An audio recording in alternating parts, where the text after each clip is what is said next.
twongeye kubasuhuza tubaha ikaze ku kiganiro cyacu cy'uyu munsi.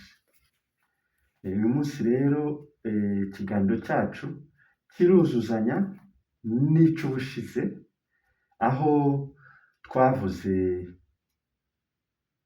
ku ndwara zituruka kuri IgG4-LD cyangwa se IgG4 related diseases. IgG4 related diseases ni uburwayi bwakabije cyane ariko bukabya cyane nyuma y'inkingo za corona virus, ariko byumvikane ko atari inkingo zose zituma IgG4 izamuka ikagira igipimo cyo hejuru cyane, kuko inkingo za Johnson Johnson, inkingo za AstraZeneca, inkingo za Novavax, inkingo za Sputnik ntabwo hakoreshejwe uturemangingo mva migabane, hakoreshejwe ubwoko bwitwa adenovirus based virus zitwa adenovirus, virus vectors za adenovirus nizo zakoreshejwe akenshi muri izo nkingo zindi, nubwo navuga ko nazo ubwazo atari nziza kuko zateje akaga, cyane cyane ko zahitaga zangiza umwijima mu buryo bwihuse ndetse inyinshi bakazivana ku isoko. Ariko ikibazo gikomeye ni uko abantu bibeshye ko izitari izikoze muri ubwo bwoko aho hakoreshejwe adenoviruses, mbese izikozwe mu bundi buryo arizo nziza, noneho abantu bazirohamo pe. Moderna turabyibuka ko yaje mu Buyapani bakayivana ku isoko, mu Bufaransa bakayivana ku isoko, Denmark bakayivana ku isoko, Holland bakayivana ku isoko, zose zigaca muri Africa Union, kuvuga ngo bazijugunye muri Afurika bamaze kubona ko ziteza akaga. Abantu rero nibwo bahise bakoresha inkingo za Pfizer, ariko Pfizer na Moderna zikoresha ubwoko bumwe bwa formule, niyo mpamvu bahora mu nkiko barwana bavuga ngo buri imwe formule niye, buri imwe formule niye.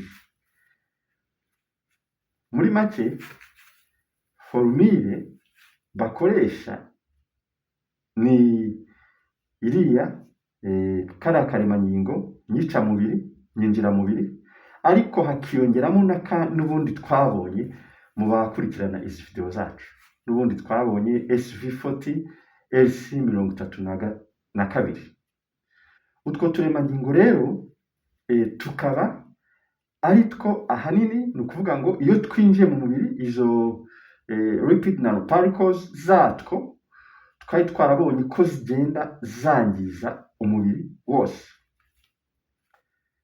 Gusa navuga ngo Moderna yo irangiza kurushaho, ariko igituma yangiza ni ukubera ko igipimo cyayo kiri hejuru, ifite biliyoni 40 bya lipid nanoparticles, mu gihe Pfizer yo iyo baguteye urushinge rumwe baba baguteye biliyoni 20 za lipid nanoparticles. Ni ukuvuga ngo umuntu utewe Pfizer 3 aba afite lipid nanoparticles biliyoni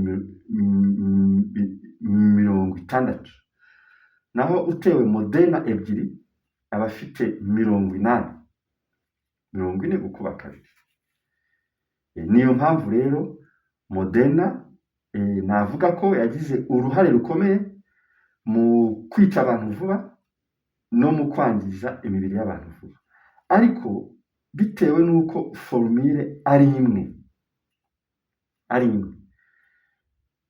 ni ukuvuga ngo n'ubundi abafite ibibazo ari uwiteye Moderna ari uwiteye Pfizer bose uburyo umubiri ugenda wangirika ni kimwe. Ni izo ndwara rero twabonye IgG4-LD. IgG4-LD ni ukuvuga ngo ni indwara aho sisiteme y'ubudahangarwa itangira kwataka umubiri. Sisiteme y'ubudahangarwa ubundi tuyiciyemo muri gakeya, navuga ko igizwe n'ibice bine. Ibice bine harimo inyama z'umubiri cyangwa se ingingo z'umubiri, hakabamo icyo nakwita cells cyangwa selile, hakabamo icyo nakwita tissue cyangwa se ingiramubiri, hakabamo icyo nakwita molecules, akaremangingo. Noneho rero iyo ndwara IgG4 iyo umuntu akifatwa iba itarafata immune system yose, ariko iyo umuntu ayimaranye iminsi ni ukuvuga ngo systeme yose igenda yangirika. Immune system bwayo igabanywamo ibice bibiri. Igice cya mbere cyitwa innate immune system, igice cya kabiri cyitwa adaptive immune system. Itandukanyirizo ry'ibyo bice byose ni uko innate iyo navuga ngo igira umuvuduko, kandi noneho ikaba itagira icyo nakwita memoire yo kwibuka ikintu cyayatatse. Ni ukuvuga ngo yo irakora ariko ntabwo yibuka, mu gihe adaptive immune system ikintu gishobora kuza mu mubiri kikayataka ari virusi, iyo virusi yazagaruka kikongera kikayimenya. Ni ukuvuga ngo yo kandi ikagenda gahoro, mu gihe innate immune system yo igenda ifite umuvuduko yirukanka. Aho niho rero bitandukanye. Ahandi bitandukanye ni ukuvuga ngo innate immune system iri non specific, mu gihe adaptive iri specific. Bisobanuye iki rero? Bisobanuye ko innate immune system ntabwo iba urebye izi icyo irwana nacyo neza, mu gihe adaptive yo iba yarangije kukibona yagisomye izi ngo iri kurwana n'iki ngiki. Tugaruke inyuma rero kuri IgG4. IgG4 rero ni ukuvuga ngo ahantu itereye ubwoba ni uko turiya turemangingo mvamigabane twinjira mu mubiri, twakwinjira mu mubiri tukinjira muri selule, twakwinjira muri selile ikadutwara ikadufatanya na ya selile ya B, selile ya B ikatumira, noneho selile ya B igirana imishyikirano na selile ya T, ni nkaho ari yikoresha. Ni ukuvuga ngo ni nka, navuga ko ari nka directeur general na assistant. Ni ukuvuga ngo B cell igirana imishyikirano na T cell. Noneho izo T cell rero ziva hehe? Ziba zakorewe hehe? Izo T cell ni ubwoko bwa selile zikorerwa mu musokoro, nyine zifasha systeme y'ubudahangarwa bw'umubiri. T cell zikaba ziri mu bwoko bw'icyo twita lymphocytes, T cell na B cell. Noneho izo lymphocytes zose rero cyangwa se izo selile zose ziri mu bwoko muri ubwo bwoko zigirana uburyo zikoranamo. Nubwo zikorwa sizo zonyine zikorwa, sizo zonyine zikorerwa mu musokoro cyangwa se muri bone marrow, kuko niho zikorerwa. mbere y'uko zisohoka zikajya kugira icyo zamarira umubiri niho ziba zakorewe. Hari na za natural killer cells, nazo hari za dendritic cells, hari za delta gamma cells, mbese ariko izo ntabwo arizo twaje kuvugaho uyu munsi. Twaje kuvuga kuri communication n'uburyo iyo ndwara ya IgG4 iteje akaga. Abantu benshi bazi uburyo mu bihe byashize indwara ya sida yateje akaga. Indwara ya sida yari ifite cyane kugaba ibitero ku zo nakwita serire za kane, izo bitaga CD4, CD8. Iyi kazi kubita pe n'ibinini bazanye ni ibigenda bikunganira izo serire za kane. Aho rero IgG4-LD cyangwa se iyi ndwara ya IgG4 rare disease itera ubwoba nuko yarenze izo serire. Bivuga ngo uburyo uburozi bugenda bwinjira mu maserire y'umubiri buyashwanyaguza birenze uburyo virusi ya sida yirukanka mu mubiri, niho bitera ubwoba. Bivuga ngo rero impfu zizakomeza no mu myaka 15, kuko turabyibuka kera sida ikiza yashobora gufata umuntu umwe ntigire ikimutwara, igafata undi agahita apfa ako kanya ugasanga birarangiye. Ni IgG4 rero nuko imeze, ariko bitavuze ngo uwitafashe ngo arakomeye kurusha uwo yafashe, kuko abafite turiya turemangingo twa Pfizer na Moderna bose nta n'umwe uvuyemo, IgG4-LD iri hejuru. Niyo mpamvu mu kiganiro cy'ubushize twavuze ko umuntu agomba kwihutira kwipimisha. Wamara kwipimisha ukamenya icyo urwanya icyo ari cyo, mu gihe ukurikirana ibiganiro byacu ukamenya n'impamvu yo gukoresha ibi by'umwimerere tuba tubabwira gukoresha. IgG4 rero ifata hejuru ya CD4, CD8 cyangwa CD4 or CD8, ikorera muri CD19 cyane na CD20. Ngira ngo si abaganga benshi bamenyereye kumva CD19 or CD20, ariko nazo zifite uruhare rukomeye mu kubungabunga ubudahangarwa bw'umubiri. Iyo rero izo zahungabanye zose ni akaga gakomeye. Ni nk'uko ni ibiza. Nawe ibaze ibiza bije bikaza ku mwaro cyangwa se bikaza ku nkombe y'inyanja hariho abantu.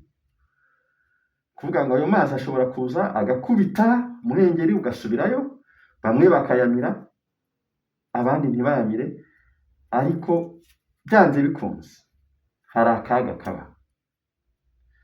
Nutwo rero turemangingo twinjijwe mu bantu, noneho ntiharamenyekana ko hari n'ikizatuma utwo turemangingo mvamigabane tudakomeza gukora izo IgG4, kuko umubiri ubwawo icyo twise antibody yakagombye kurinda umubiri. Ni ukuvuga ngo B-cell iragenda noneho igakora antibody nyinshi cyane zakagombye kurinda umubiri, ikazirenza igipimo, zikagaruka zikatangira kurwana na za serire zirinda umubiri mu budahangarwa, arizo T4, T8, T19, T4 mu kinyarwanda, T8, T19 na T20, zikazikubita.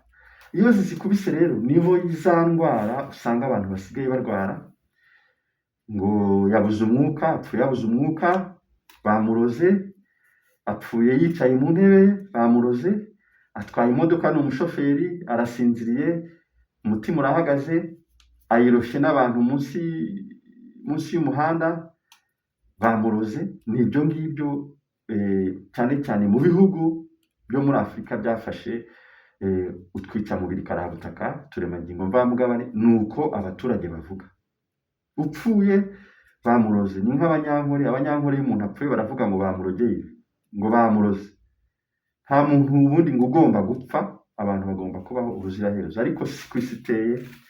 Isi abantu bose baba bageze hagera igihe bakava ku isi, hakaza abandi. So target rero yacu ni target yacu ni ukugira ngo abantu bakanguke, bamenye ko nubwo iyo ndwara iteje akaga, ariko abantu bagomba kwirwanirira. Kuko kuva kera uko ibyorezo byazaga, niko n'abantu babonaga uburyo bashobora kuvura ibyo byorezo bakoresheje ibiri mu mwimerere, bakoresheje ibyo Imana yawe yaremye igashyira imbere yabo ngo babikoreshe.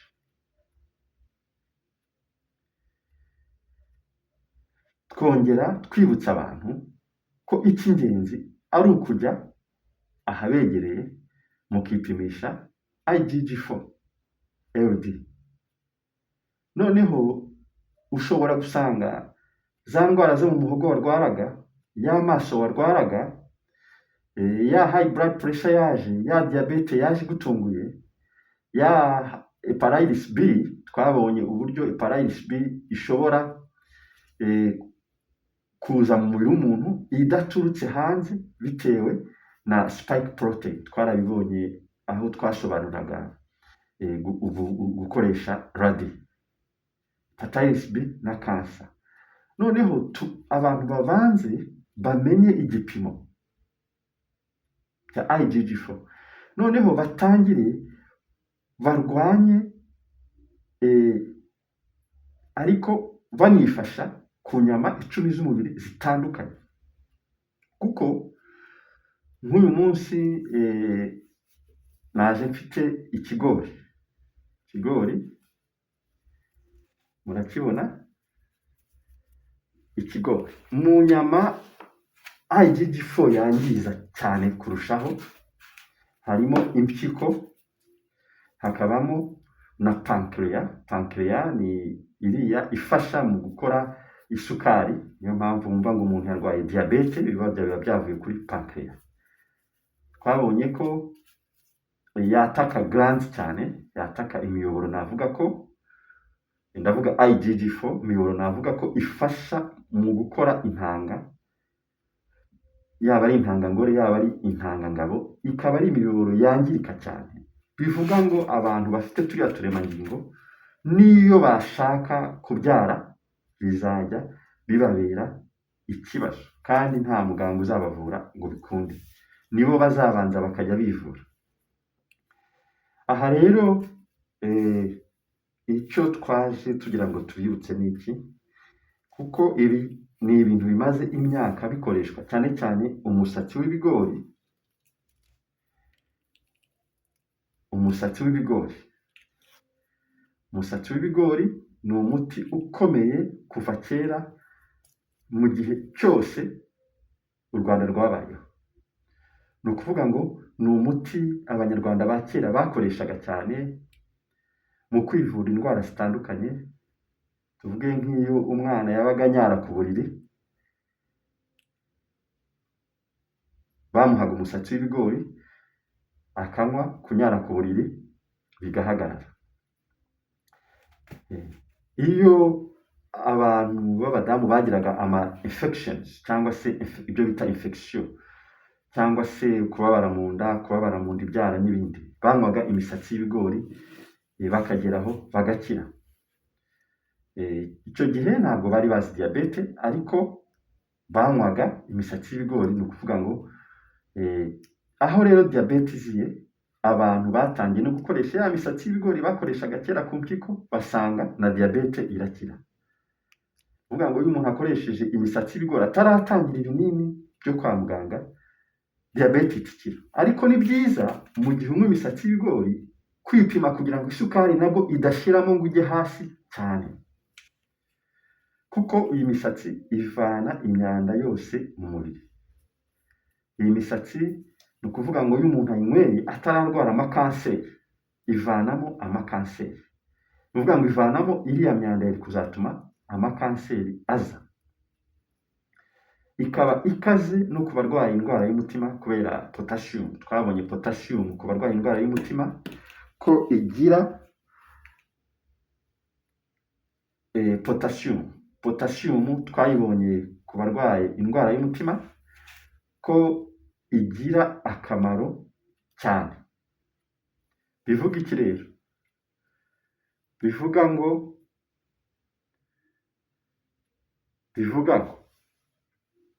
Bivuga ngo potassium iri muri uyu musatsi ni nziza kandi ifite akamaro kanini cyane. Uyu musatsi rero ukaba ufasha kuvana amakolesterol mu mubiri, icyo nakwita LDL cyangwa HDL, nizo zigenda zigatwara amakolesterol zikagenda ziyashyira hagati mu mubiri w'umuntu. Ni na byiza iyo ugiye kwipimisha kwa muganga gukora test z'umubiri wose ko wita cyane ku gipimo bita LDL na HDL, ukabaza muganga icyo bisobanuye, kuko nabwo uko ibipimo bizamuka ni nako kurwara umutima mu gihe kizaza biba ari ibintu bishoboka. Bivuga iki rero? Bivuga ngo iyi misatsi y'ibigori yafasha abantu cyane cyane ko ifite vitamine K. Ibintu bike mu bintu dukoresha bifite vitamine K. Ifite chloride irafasha cyane mu mubiri, cyane cyane mu kuvana imyanda mu mubiri. Ifite sodium ifite zinc, ifite iron, irakungahaye cyane, ifite calcium, ifite protein, ifite fiber, ifite carbohydrate. Iyi misatsi rero ikaba ikungahaye mu buryo buteye ubwoba. Ifite antioxidant twarazibonye, cyane cyane vitamin C. Antioxidant twazibonye mu gukora ubudahangarwa bw'umubiri. Iyi rero irafasha mu budahangarwa bw'umubiri w'umuntu. Ni byiza rero ko abantu bakoresha iyi misatsi, cyane cyane ko ari na myiza cyane mu koza impyiko buri gihe. Mu koza impyiko niyo ikora amazi, icyo bita yin fluid cyangwa synovial fluid, zigenda zikazafasha hagati mu ngingo. Niyo mpamvu iyo umuntu arwaye mu ngingo bimwe bita gout, bimwe hari ubwoko bw'ibyo bita arthritis, hari iyo bita osteo cyangwa rheumatoid arthritis, ni ukuvuga ngo ni ibibazo byo mu ngingo bigendana n'imitsi ahanini. Imisatsi y'ibigori ni byiza kuyinywa urwaye, kuyinywa uri muzima, kuyinywa utanarwaye, kugira ngo noneho wirinde kandi ukomeze kugira ubuzima bwiza. Ni byiza rero ko mukoresha imisatsi, nimuyikoresha izabafasha byinshi, cyane cyane ko ari umwihariko mu gufasha impyiko na pancreas. Kandi twabonye ko IgG4 inyama ihungabanya kurusha izindi ni impyiko na pancreas. Mukomeze rero mukoreshe imisatsi y'ibigori. Ubutaha tuzaganira ku bindi nabyo bishobora gukomeza kubagirira akamaro mu buzima bwanyu bwa buri munsi. Ntimugire ubwoba n'abarwaye kanseri kuyikoresha mukayinywa ku bwinshi, kuko hari icyo ihindura mu buryo niyo mwaba mwaratangiye imiti, uburyo iyi miti ikomeza kuzuzanya n'intungamubiri uyu musatsi ifite. Murakoze rero, mwari kumwe na Master Kata, mugire ibihe byiza.